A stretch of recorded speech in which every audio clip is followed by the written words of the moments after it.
In the first few lectures, I shared my own personal journey as a Jewish agnostic, becoming an evangelical Protestant, and then coming home to the Catholic Church. For the remainder of these lectures, I'll be focusing on the big question, did Easter happen? We'll walk through the historical evidence for Jesus' resurrection that played such a pivotal role in my own conversion. In this lecture, we will introduce the controversy and discuss the historical evidence for the first two key components in this question, namely Jesus' existence and his death. The two questions some extreme skeptics have asked have been whether Jesus existed at all and whether he actually died on the cross. At first, these questions might seem silly, but you have to remember, for someone like myself, when I entered college without much of a background in the history of Christianity or the New Testament or its time period, these could be very serious questions. Before we proceed any further, I want to clarify a few points. These lectures will not prove in any mathematical way that Jesus actually rose again from the dead. We hear the word proof used a lot in a variety of contexts. I think it's often a problematic word, at least in the way we often use it. Sometimes we encounter proof in the context of a courtroom. I remember serving on a jury for a criminal trial, and we were asked to determine whether or not the evidence proved beyond reasonable doubt that the accused was guilty. Even in that context, however, the language of proof was qualified, beyond reasonable doubt. When we say things like, Jesus rose from the dead, we might hear a response, prove it. Properly speaking, proof is mathematical language. That's why I don't like using proof outside of mathematical contexts where we might encounter geometric proofs. Historically speaking, it's really in the Enlightenment period with philosophers like René Descartes that we find everyone searching for alleged proofs for everything and coming up with elaborate methods to figure things out. From that point forward, mathematics has become the sort of cultural standard of thinking. When we're talking about things like history, literature, or even the sciences like biology, physics, and chemistry, where theories develop and change in far more radical ways than they do in geometry, as opposed to proof, we might better speak in terms of evidence pointing in a particular direction.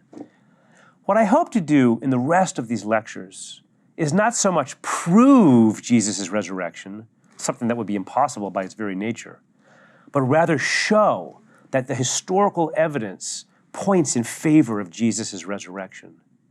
In the end, I hope that you see, as I did, that the resurrection of Christ, that fundamental tenet of Christian faith, is actually the best rational explanation of the given historical evidence that we have. The story depicted in the New Testament is actually the one that makes the most sense, so long as we don't suffer from the same anti-supernatural bias that I had when I began college. I admit that there are a lot of limits in the discipline of history for such an investigation, and especially to such ancient history, where our historical sources are far more limited than something recent or in lived history. I stand by my conclusion, though, that Jesus' resurrection seems probable when we take into account all of the historical factors involved.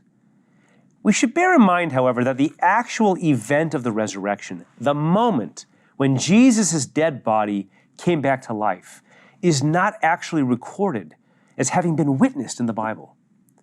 The witnesses in Scripture see his dead body, the empty tomb, and they have encounters with Jesus after his actual resurrection. History alone is insufficient to bring us in touch with Jesus' actual resurrection. My own conversion process, however, which we covered over the past few lectures, was deeply rooted in my detailed historical investigations into Jesus' life, death, and resurrection. So I obviously think this topic is an important one, and that we can learn a lot from it and help others. The middle of the 20th century found an increasing number of scholars willing to admit that Jesus' resurrection was a historical reality. One famous philosopher at Oxford University, Richard Swinburne, went so far as to argue there was about a 97% likelihood that Jesus' resurrection actually happened, based on all of the historical evidence and various factors involved. That's almost near certitude. Few things in history have as much as a 97% likelihood as having happened. I'm not going to argue anything like this in these lectures, but I am going to review some of the arguments that have been made by scholars and skeptics against Jesus' resurrection. I will then detail the positive lines of historical evidence that present powerful evidence of Jesus' resurrection. Let's begin by taking a look at the skeptical arguments. Then we'll take a look at the evidence for Jesus' existence and his death by crucifixion.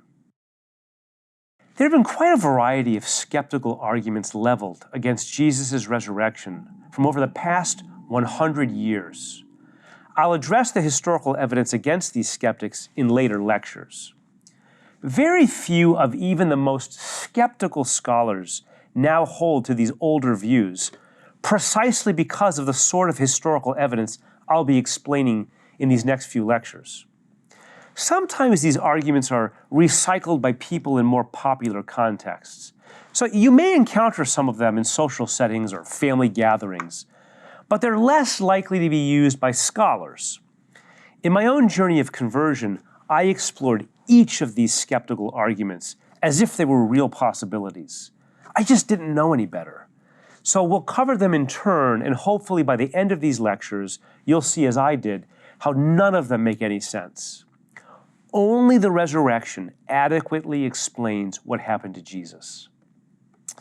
Many of these skeptical arguments begin at the very dawn of Christianity and have been adapted, developed, and recycled over the millennia. At the time I first encountered them, I thought each of them was plausible. One of these arguments is that Jesus, although crucified, actually survived his crucifixion and thus never died. Another version of this is that someone else was crucified in his place. Another argument attempts to explain away the post-resurrection eyewitness accounts by alleging that Jesus' disciples and the others who saw Jesus were suffering from hallucinations. One argument trying to account for an allegedly empty tomb was simply that Jesus' disciples went to the wrong tomb. That is, that Jesus' body was actually still in the tomb. This argument has the benefit of explaining both an empty tomb and Jesus' body still remaining in his own tomb. The disciples found an empty tomb, all right. It just wasn't the tomb Jesus was buried in. The remaining major arguments focus on the empty tomb as well, but admitted the disciples went to the correct tomb in which Jesus was buried. As opposed to the resurrection, however, these skeptics argue that Jesus' body was stolen from the tomb. Some argue the Romans stole the body from the tomb. Others argue that maybe some of Jesus' Jewish opponents may have stolen his body. Still others argue that Jesus' very own disciples stole the body in order to fabricate the resurrection and fool everyone. Finally, some argue that simple grave robbers took Jesus' body from its tomb. In what follows throughout these next few lectures, I will attempt to address these questions in their logical order. First, we'll assess the question of whether or not Jesus actually existed. Then we'll take a look at the question of whether or not he was crucified. Could he have survived his crucifixion?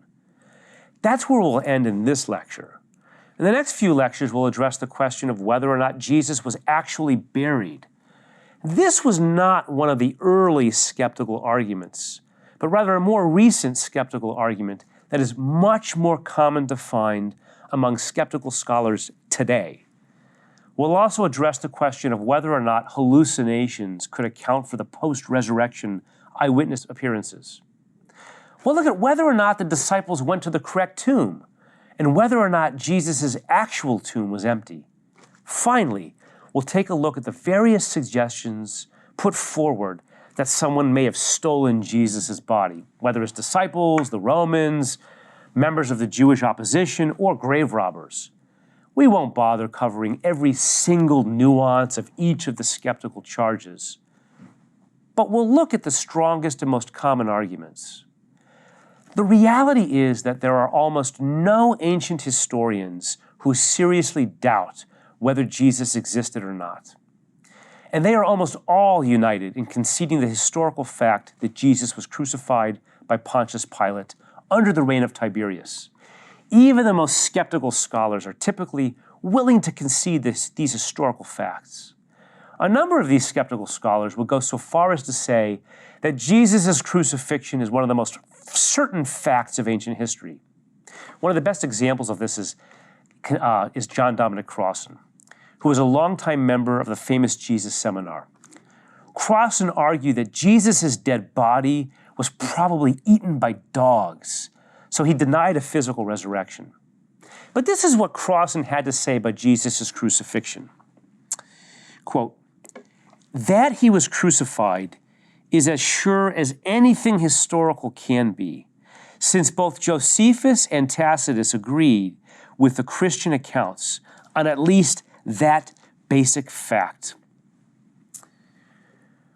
I think we can go further and say that not only his crucifixion, but his existence, physical death, and also his burial are about as certain as anything can be from ancient history.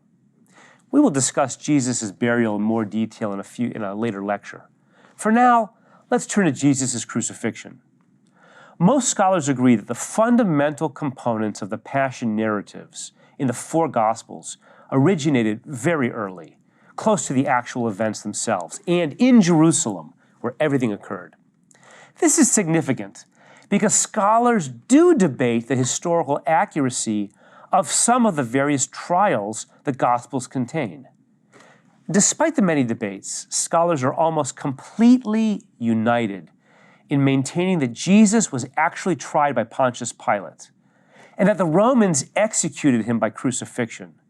Thus, they agree that the core of the story recorded in all four Gospels is historically accurate. We should all feel quite comfortable taking Pope Benedict XVI's statements at the outset of the first volume of his Jesus of Nazareth as our own. And I quote, "The Jesus of the Gospels is the real historical Jesus in the strict sense of the word. I am convinced that this figure is much more logical and, historically speaking, much more intelligible than the reconstructions we have been presented with in the last decades. I believe that this Jesus, the Jesus of the Gospels, is a historically plausible and convincing figure." What we find in the Gospels conforms to what we know about Roman executions from the time. Moreover, we find the basic outlines of Jesus' passion mentioned in roughly contemporary historical sources from non-Christian Jewish and Roman texts.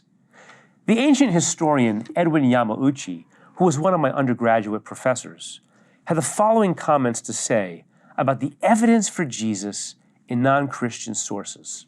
Again, I quote, "Even if we did not have the New Testament or Christian writings, we would be able to conclude from such non-Christian writings as Josephus, the Talmud, Tacitus, and Pliny the Younger that 1. Jesus was a Jewish teacher. 2. Many people believe that he performed healings and exorcisms. 3. He was rejected by the Jewish leaders. 4. He was crucified under Pontius Pilate in the reign of Tiberius. 5. Despite this shameful death, his followers who believed that he was still alive spread beyond Palestine so that there were multitudes of them in Rome by AD 64. 6. All kinds of people from cities and countrysides, men and women, slave and free, worshipped him as God by the beginning of the 2nd century. The comments of Josephus are particularly important. He was a 1st century Jewish historian, writing a history of the Jewish people for the Romans. If anything is clear, it's that Josephus was not writing in defense of Christianity. He had absolutely no interest in supporting Christians. If anything, his writings are biased in favor of the anti-Christian Roman Empire. A few portions, specifically 3, are almost universally agreed to be later Christian additions to the text. The controversial portions, which Josephus almost certainly did not write, are the 3 following portions concerning Jesus. 1. If indeed one should call him a man. 2. He was the Messiah. And 3. For he appeared to them on the 3rd day, living again, just as the divine prophets had spoken of these and countless other wondrous things about him. Although Josephus's passage was originally written in Greek, there is an early Arabic translation that includes the entirety of Josephus's statement concerning Jesus, but without these 3 suspect portions that remain in the Greek copies as we have them. When these controversial portions are removed, here's how the rest of Josephus's text reads, quote, "At this time there appeared Jesus, a wise man, for he was a doer of startling deeds, a teacher of people who received the truth with pleasure. And he gained a following among many Jews and among many of Greek origin. And when, or although, Pilate, because of an accusation made by the leading men among us, condemned him to the cross, those who had loved him previously did not cease to do so. And up until this very day, the tribe of Christians named after him has not died out." End quote. Had this text originated from Christian sources, historians would doubt its historical value. Josephus, however, was a 1st century Jewish historian, writing in the very same century in which Jesus lived, taught, and died. Josephus, moreover, was writing on behalf of the Roman Empire, Christianity's worst enemy at the time. That is the reason most historians trust the basic picture that emerges from Josephus's history. This brings us, however, to the question of whether or not Jesus may have survived his crucifixion, which some skeptics have argued in the past. Was it possible Jesus may have survived crucifixion? Muslims consider Jesus to be a great prophet, but they don't believe he suffered death on the cross. Most of the skeptics, however, who argue Jesus wasn't killed, concede the crucifixion. They argue that he survived and pretended to be dead, that he allowed himself to be buried, and then appeared to his followers, convincing them he had risen from the dead. The idea that Jesus survived his crucifixion would require an incredible leap of faith, more so than the resurrection itself. Keep in mind, prior to his crucifixion, Jesus was beaten, whipped to shreds. He wouldn't have eaten for a few days in the tomb. Would he really have had the strength to roll away the stone blocking the tomb's entrance? Such large stones being placed at a tomb's entrance was a normal practice during that time. Amos Kloner explains, and I quote, "The blocking stones that covered the entrance were believed to prevent ritual impurities within the tomb from escaping. They also kept scavenging animals from entering. Square or rectangular blocking stones sealed the entrance of a cave tomb, much like a cork in a bottle." End quote. Even if we were somehow to grant all of that, could such a beaten and starved Jesus have been able to have convinced anyone that he had risen from the dead? There was one account in Josephus of someone being removed early from a cross before they had died and being nursed to health, surviving crucifixion. But this is far from what we have in the case of Jesus. But even in such an instance, who would possibly have been able to have been convinced of their resurrection? Remember, Jesus not only appeared to his inner circle of disciples, but to much larger crowds. And he even appeared from heaven to Saul, the Jewish Pharisee intent on arresting every Christian he could find. After that encounter, Saul became the St. Paul, the greatest Christian missionary and inspired author of the majority of the books of the New Testament. This reconstruction of events, the idea that Jesus faked his death, is just not believable. This is perhaps why no modern historian, even the most skeptical, holds such a farcical view. The biggest problem with this view, however, is medical, not historical. Usually this view is accompanied by the idea that Jesus took some drug in order to make it look like he was dead, like when he was offered gall mixed with wine as he carried his cross. It is alleged that such a drug might put him to sleep. On this view, everyone would think he was dead. He'd be buried alive and then emerge from the tomb, pretending to have risen from the dead. What these skeptics may not realize is that crucifixion typically kills its victims by asphyxiation. The position of the body of the crucified victim prevents them from breathing sufficiently to stay alive. During crucifixion, the victims have to push up with their legs in order to breathe properly. When they are no longer able to lift themselves up to breathe, they suffocate and die. It is clearly for this reason that the Gospels include mention of the leg breaking. Leg breaking hastened death because those being crucified could no longer raise themselves and breathe. In the Gospels accounts, Jesus' legs are never broken because they recognize that he is already dead. The Romans thus ensured his death, even though this was not necessary, by piercing his heart with a spear. The takeaway is that if Jesus had pretended to die, he would actually have done what he only intended to pretend to do. He would have died. The only way for him to have survived crucifixion would have been to move his body up and down in order to breathe. Otherwise, he'd only survive as long as he were able to hold his breath. Maybe a matter of seconds or minutes, not hours. If he were still moving up and down and breathing, everyone would have known he was still alive. Faking death on a cross would actually bring about death. This is the fatal flaw in any view that would envision Jesus surviving crucifixion. In the next lecture, we will explore the more recent question of whether or not Jesus was actually buried. It might seem like an insignificant point, but it has emerged over the last few decades as the major challenge to the Christian proclamation of Jesus' resurrection from the dead.